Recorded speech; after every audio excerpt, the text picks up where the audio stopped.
खपत वाले शेयरों में खरीदारी से तेजी, नेस्ले और टाटा कंज्यूमर में 1.5 से 2% तक की तेजी। HUL, गोदरेज कंज्यूमर, ब्रिटानिया में भी खरीदारी।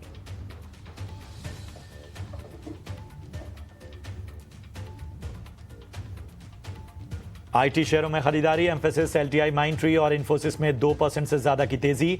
टेक महिंद्रा, विप्रो और HCL टेक में भी खरीदारी।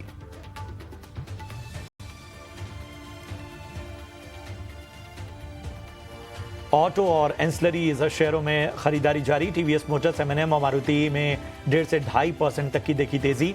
मदरसन, बॉश और एक्साइड में भी मजबूती।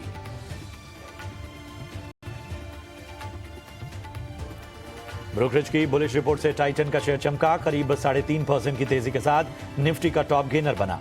मैक्वायरी ने दी आउट परफॉर्म की रेटिंग। नोवामा के अपग्रेड से इंडिया मार्ट में 6.5% से ज्यादा का उछाल। ईरान इजराइल में सीजफायर से तेल गैस शेयरों को मिली मजबूती। MGL और IGL में 1.5 से 2.5% की तेजी, लेकिन हिंदुस्तान पेट्रोलियम, इंडियन ऑयल और ऑयल इंडिया पर बिकवाली का दबाव। ग्लोब सिविल प्रोजेक्ट्स के IPO का दूसरा दिन, अब तक करीब 13.5 गुना भरा इशू। प्राइस बैंड 67 से 71 रुपए प्रति शेयर। मार्केट एक्सपर्ट शरण लीलानी की अवॉइड की राय।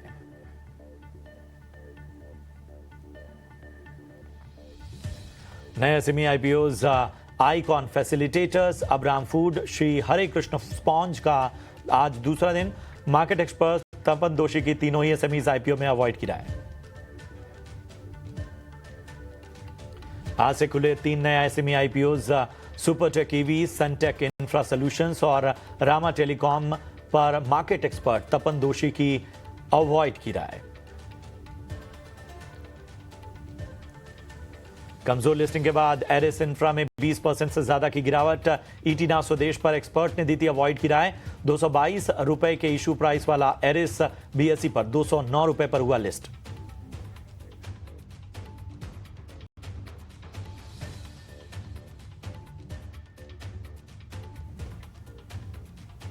नमस्कार, स्वागत है आपका। आप देख रहे हैं कल की तैयारी। मैं हूं आपके साथ प्रशांत पांडे। एक ऐसा शो जहां पर हम एडवांस में कल के बाजार की आपकी तैयारी कराते हैं। दिग्गज मार्केट एक्सपर्ट हमारे साथ जुड़ते हैं और वो आपको बेहतर रणनीति कल के बाजार की बताते हैं, जहां पर इंडाइसेस से लेकर सेक्टर तक हर तरह की रणनीति आपके सामने होती है। यही नहीं, हम आपके बहुत सारे सवालों को भी शामिल करते हैं और कल की तैयारी में एक ही मंच है, एक ही तरीका है और वो है यूट्यूब। जी हाँ, कहीं नहीं जाना है आपको। यूट्यूब पर अपने सवाल हम तक पहुंचाने हैं और आपके सवालों को हम अपनी चर्चा में शामिल करेंगे। याद रखिए, जब भी अपना सवाल पूछिए तो अपने शेयर का नाम सबसे पहले, किस भाव पे आपने शेयर लिया हुआ है, कितनी क्वांटिटी में लिया है जरूर बताइए और इसके साथ ही ये भी बताइए कि आपका नजरिया क्या है, शॉर्ट टर्म का या लॉन्ग टर्म का। उस हिसाब से हम एक्सपर्ट से आपको बेहतर राय दिलवा पाएंगे। बहुत सारे दर्शकों की शिकायत होती है कि उनके सवाल नहीं लिए जा पाते। तो देखिए, एक तो समय सीमा की कमी है और दूसरी ये होती है कि कई सारे स्टॉक हैं जो हमारे कवरेज में, हमारे गेस्ट के कवरेज में नहीं होते हैं, तो हमें भी उन सवालों को छोड़ना पड़ता है। लेकिन कोशिश यही होती है ज्यादा से ज्यादा सवालों को शामिल किया जाए। चलिए, इन सबके बीच में जरा बाजार पर एक निगाह डाल लेते हैं। तो आप देखिए, बाजार आज शानदार तेजी के साथ बंद होता हुआ नजर आया। निफ्टी की अगर हम बात करें तो लगभग 200 अंकों की तेजी यहां पर देखने को मिली और 25,230 के पास, 30 के ऊपर 250 के आसपास जो है वो बंद होता हुआ निफ्टी नजर आया। वहीं अगर हम बैंक निफ्टी पर एक निगाह डालें तो आप देखिए 56,600 के पार क्लोजिंग लेने में कामयाब रहा। लगभग 160 अंकों की यहां पर हमें तेजी देखने को मिली। IT, ऑटो, FMCG, इन सभी सेक्टर्स में हरियाली नजर आई। निफ्टी के गेनर्स की अगर लिस्ट आपके सामने हम लेकर आ पाए तो आप देखिए, मार्केट ब्रेथ फिलहाल देख लीजिए। 2039 यानी 2039 शेयर ऐसे थे जो कि हरे निशान में बंद हुए और 695 शेयर ऐसे थे जो कि लाल निशान में कारोबार करते नजर आए। ये था मार्केट का पूरा हाल। और आप देखिए, Titan, Infosys, M&M, Grasim, JSW steel, tech Mahindra, Bharti Airtel जैसे स्टॉक आज निफ्टी के गेनर्स की लिस्ट में रहे। तो BEL, Kotak Mahindra bank, Eicher Motors, ONGC और एक्सिस बैंक, ये सभी लूजर्स की कैटेगरी में सामने आए। तो ये सब तो हमने आपको हाल बता दिया, लेकिन अब मार्केट एक्सपर्ट्स के पास चलेंगे। हमारे साथ आज 2 बेहद खास मेहमान हैं। हमारे साथ विमेन फ्रॉम मोतीलाल ओसवाल स्नेहा पोद्दार जुड़ चुकी हैं। स्नेहा जी, बहुत बहुत स्वागत है आपका। और हमारे साथ JM फाइनेंशियल के टेक्निकल रिसर्च एनालिस्ट तेजस शाह साहब भी जुड़ चुके हैं। तेजस, आपका भी बहुत बहुत वेलकम। तो तेजस, सबसे पहले मैं आपके पास आना चाहूँगा। मजबूती ऐसी कि भारतीय बाजार अपनी मैच्योरिटी का तो परिचय दे ही रहे हैं, इसके अलावा भारतीय बाजारों में जब एक रफ्तार मिलती है, एक फ्यूल मिलता है, तो वो कोई भी ऐसा सेक्टर नहीं होता है, कम से कम वो दमदार सेक्टर जो ग्लोबल टेंशन की वजह से प्रभावित होते हैं, उनमें तुरंत रफ्तार देखने को मिलती है। आज हमें वही नजर आया, मतलब आईटी हो, ऑटो हो, ये सभी सेक्टर ग्लोबल फेसिंग सेक्टर माने जाते हैं, इन सभी में एक तरह की जबरदस्त चाल देखने को मिली। तो हमें बताइए, इंडाइसेस पर रणनीति क्या रखनी चाहिए निफ्टी और बैंक निफ्टी पर कल के लिए? गुड आफ्टरनून प्रशांत जी और सभी दर्शकों और पैनलिस्ट को मेरा नमस्कार। निफ्टी की हम बात करें तो निफ्टी पिछले 5 हफ्तों से एक सीमित दायरे में ट्रेड कर रहा था और आज के सत्र में हमने एक फ्रेश ब्रेकआउट देखा है। 25,200 का एक अहम स्तर था जो आज निफ्टी ने डिसिसिवली पार कर दिया है। तो मुझे लग रहा है ये जो रैली है वो कंटिन्यू हो रहेगी। इमीडिएट बेसिस पे सपोर्ट है 25,150 का और बेस जो है करीबन 25,000 के करीबन है। जब तक ये दोनों सपोर्ट लेवल इंटैक्ट है, हम आने वाले दिनों में 25,500 का लेवल देख सकते हैं निफ्टी में, और वो सरपास किया तो 25,700 तक के भी लेवल आ सकते हैं निफ्टी में। तो बाय एंड डिप्स की रणनीति रखनी चाहिए निफ्टी में। As far as bank Nifty is concern, bank Nifty का स्ट्रक्चर भी काफी स्ट्रांग है। 56,000 का एक हर्डल था, वो भी डिसिसिवली पार हो गया है पिछले 2-3 दिनों से। तो इमीडिएट बेसिस पे बैंक निफ्टी 57,000 का लेवल टेस्ट कर सकता है, और वो लेवल अगर क्लोजिंग बेसिस पे सरपास होता है तो आने वाले दिनों में हम 58,000 तक के भी लेवल देख सकते हैं। तो जब तक बैंक निफ्टी 56,000 के लेवल के ऊपर ट्रेड कर रहा है, हमें लग रहा है हफ्ते 10 दिन के टाइम होराइजन से बैंक निफ्टी 58,000 तक का स्तर भी छू सकता है। ठीक है, तो दोनों इंडाइसेस पर बुलिश नजरिया और बड़े लक्ष्यों की ओर दोनों इंडाइसेस आगे बढ़ते हुए, रणनीति भी आपको बता दी गई। स्नेहा, मैं आपके पास आना चाहूंगा। हमें बताइए कि कौन से सेक्टर ऐसे हैं इस बाजार में जो आपके पसंदीदा हैं? Very good afternoon. तो सेक्टर्स जो पसंदीदा जो इनफैक्ट इस मार्केट में अच्छे लग रहे हैं, तो सबसे पहले एनबीएफसी स्पेस काफी इंटरेस्टिंग लग रहा है। स्पेशली आरबीआई के जो 100 बिप्स अभी तक के जो हमने रेट कट देखे हैं, उसके बेनिफिट ग्रेजुअली हमें कमिंग क्वार्टर्स में दिखाई देंगे।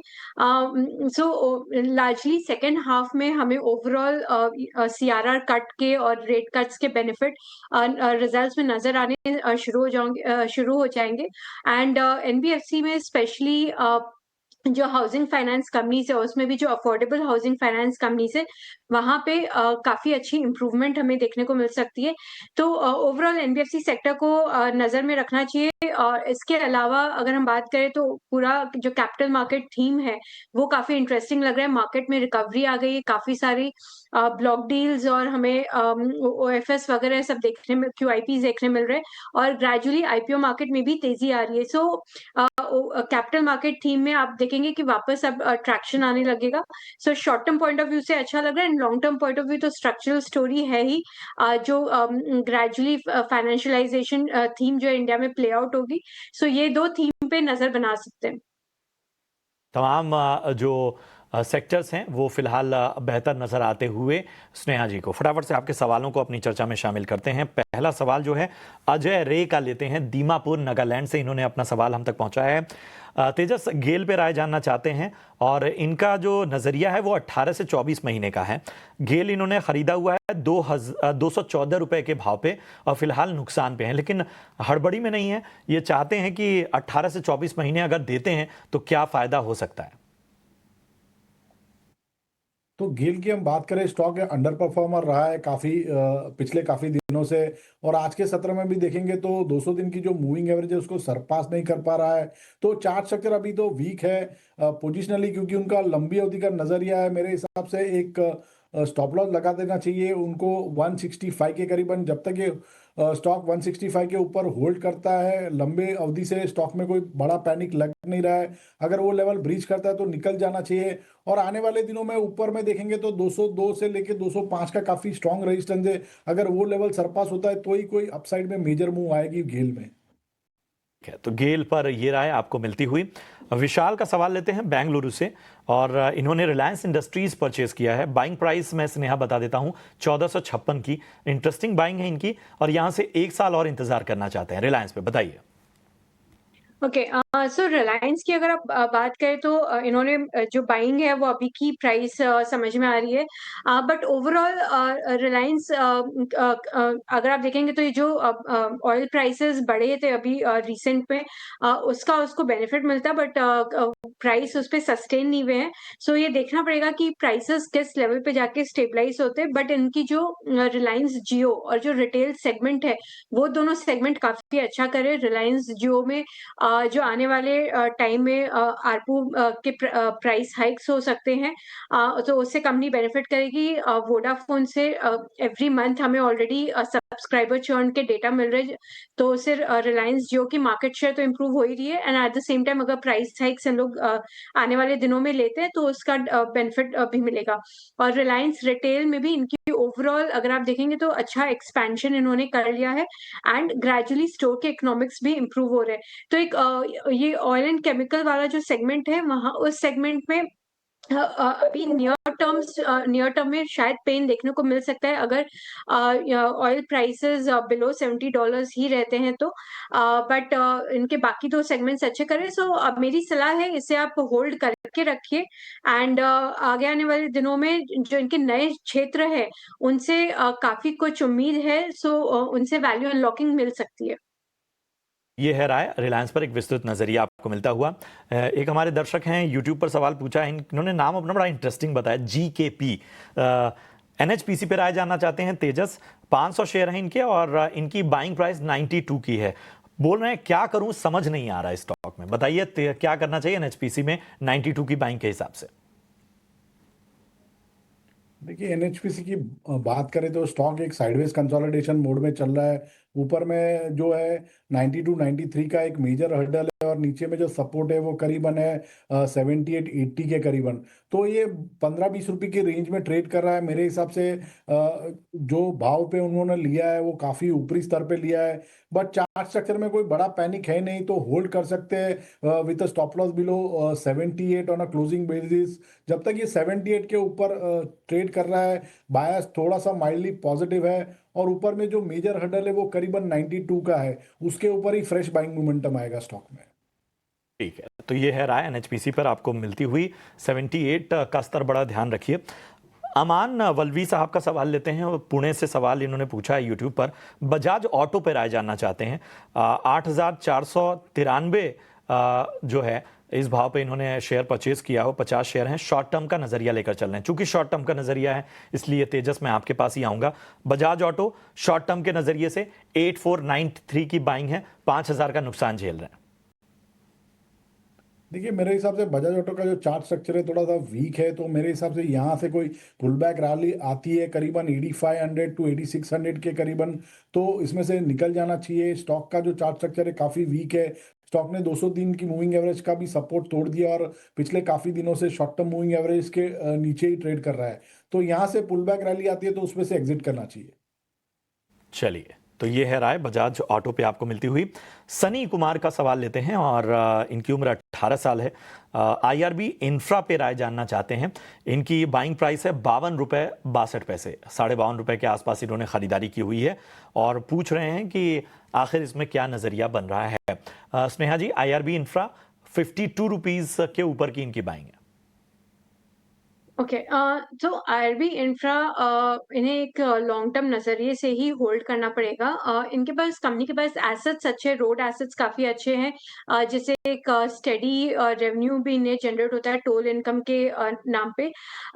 But overall because last year government की केपेक्स में बहुत ज्यादा मंदी थी, तो जो इनकी ओवरऑल ऑर्डर बुक की स्ट्रेंथ है वो थोड़ी कंपेरेटिवली अगर आप देखेंगे तो थोड़ी वीक हो गई है। बट वापस केपेक्स में एक तेजी आई है, and hopefully new projects announce roads में वापस से उसमें मोमेंटम पिकअप होना चाहिए। तो एक लंबे नजरिए से मैं सजेस्ट करूंगी कि होल्ड करें शॉर्ट टर्म में, बिकॉज अभी मॉनसून सीजन भी स्टार्ट हो रहा है, तो एग्जीक्यूशन भी ओवरऑल स्लो रहेगा। तो first half normally in companies के लिए थोड़ी वीक रहती है, बट सेकेंड हाफ में आप एक हमें डिसेंट मोमेंटम दिखता है। सो शॉर्ट टर्म में थोड़ा सा शायद पेन कंसोलिडेशन देखने को मिल सकता है, बट लंबे नजरिए से इसे होल्ड कर सकते हैं। इसे होल्ड करने की सलाह आपको आईआरबी इंफ्रा पर मिलती हुई। चलिए बढ़ते हैं आगे और अगला सवाल लेते हैं विजय कुमार जी का। डॉक्टर रेड्डीज पे राय जानना चाहते हैं। 1553 रुपए इनकी बाइंग प्राइस है। शॉर्ट टर्म के लिए लक्ष्य देखकर चल रहे हैं, फिलहाल नुकसान में है। तेजस। देखिए, डॉक्टर रेड्डी की बात करें तो चार्ट स्ट्रक्चर काफी स्ट्रांग है। स्टॉक एक राइजिंग चैनल में ट्रेड कर रहा है।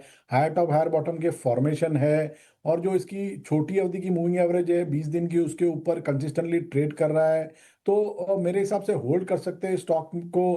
थोड़ा सा एक ट्रेलिंग स्टॉप लॉस लगा देना चाहिए इनको, करीबन 1260 के करीबन। जब तक स्टॉक 1260 के करीबन ऊपर ट्रेड कर रहा है, हमें लग रहा है ये स्टॉक आने वाले दिनों में आउट परफॉर्मेंस दिखा सकता है और ऊपर में 1400 से लेके 1420 तक के लेवल आ सकते हैं। तो होल्ड करने की सलाह है डॉक्टर रेड्डी में। ठीक है, होल्ड करने की सलाह डॉक्टर रेड्डीज पर यहां पर मिलती हुई। चलिए अगला सवाल लेते हैं। हमारे एक दर्शक है राहुल वर्मा और इन्होंने कोचीन शिपयार्ड पे राय जाननी चाहिए है। पूछ रहे हैं कब तक होल्ड करें। 2330 की इनकी बाइंग प्राइस है। 120 शेयर इन्होंने होल्ड किया हुआ है। स्नेहा बताइए, कोचीन शिपयार्ड इस भाव पे आपको कैसा लगता है?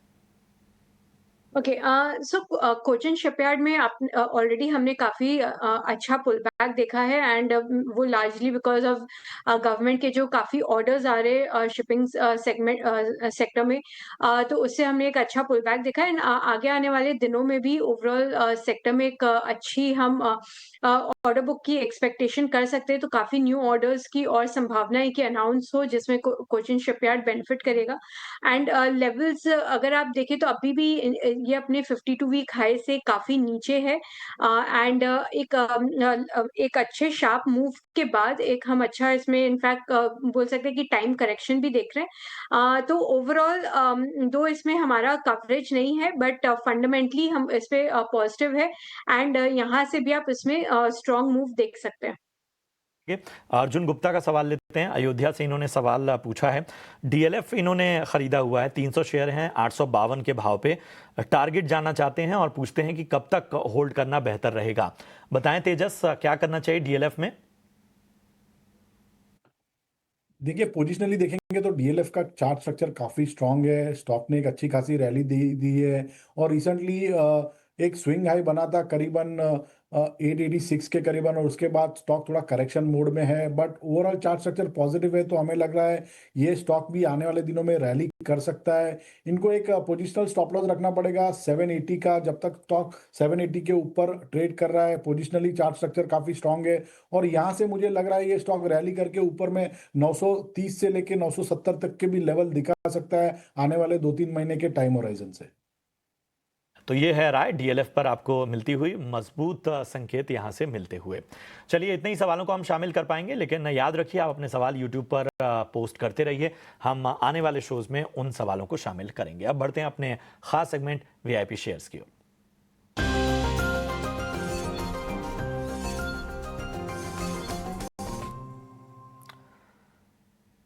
तो स्नेहा, समय बहुत कम है तो फटाफट से अपनी कॉल बता दीजिए। ओके, मेरी सबसे पहली कॉल है टीवीएस मोटर। टीवीएस मोटर ने रिसेंटली एक मोटरसाइकिल लॉन्च की है अफ्रीकन मार्केट्स में एंड ओवरऑल जो एक्सपोर्ट्स को बूस्ट करेगा एंड प्लस इनके बाकी प्रोडक्ट्स को भी अच्छा, रिसेंटली लॉन्च प्रोडक्ट्स को अच्छा रिस्पांस मिल रहा है। सो टीवीएस मोटर मैं दूंगी विद टारगेट प्राइस ऑफ 3230। मेरी दूसरी पिक है एम्बर एंटरप्राइजेज। एक अच्छा करेक्शन के बाद इस सेगमेंट को वापस देखा जा सकता है। Overall long term point of view से जो एसी सेगमेंट है उसमें काफी स्ट्रक्चरल ग्रोथ टेलविंड्स है, प्लस कंपनी दूसरे सेगमेंट्स में भी डाइवर्सिफाई कर रही है। जैसे एक सेगमेंट रेलवे है जहां से एक काफी बड़ी अपॉर्चुनिटी नजर आ रही है। तो इस कंपनी को भी आप रडार में रख सकते हैं विद टारगेट प्राइस ऑफ 7600। ठीक है, तो ये है राय आती हुई स्नेहा की तरफ से। तेजस, अपनी राय दें, आपके रडार पे कौन से स्टॉक हैं? तो आज का जो मेरा पहला पिक है वो है Canara bank limited. Stock banking क्षेत्र को बिलोंग कर रहा है और रिसेंटली काफ़ी आउट परफॉर्मेंस दिखाया था स्टॉक ने। पिछले 6-7 दिनों से स्टॉक एक करेक्शन मोड में चल रहा था, बट पिछले 2-3 दिनों से स्टॉक ने 50 दिन की मूविंग एवरेज का सपोर्ट लेके रिवर्सल दिखाया है। तो करंट भाव पे आप डिप में खरीदारी करिए। कैनरा बैंक में स्टॉप लॉस लगाना 105 का। इसका पहला लक्ष्य रहेगा 116 का और दूसरा लक्ष्य रहेगा 120 का।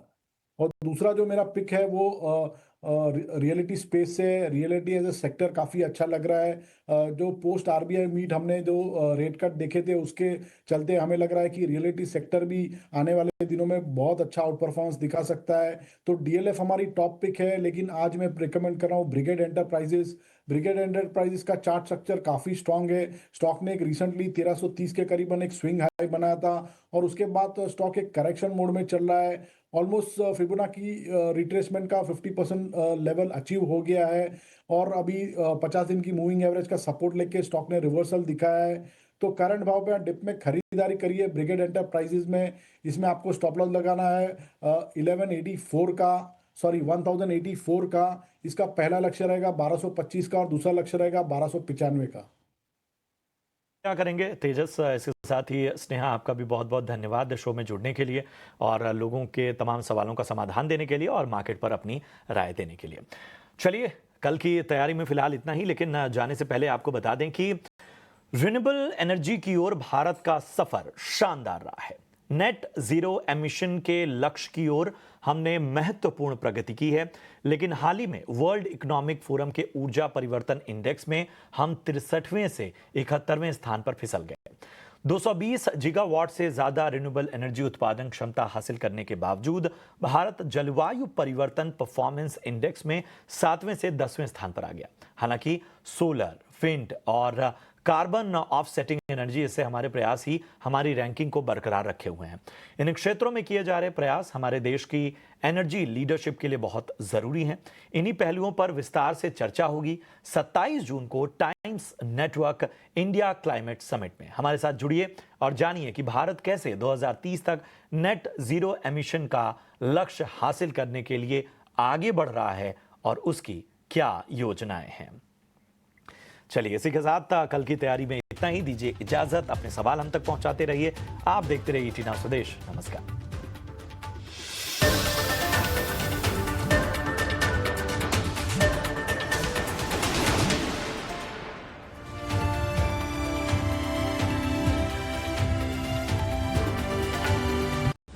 in association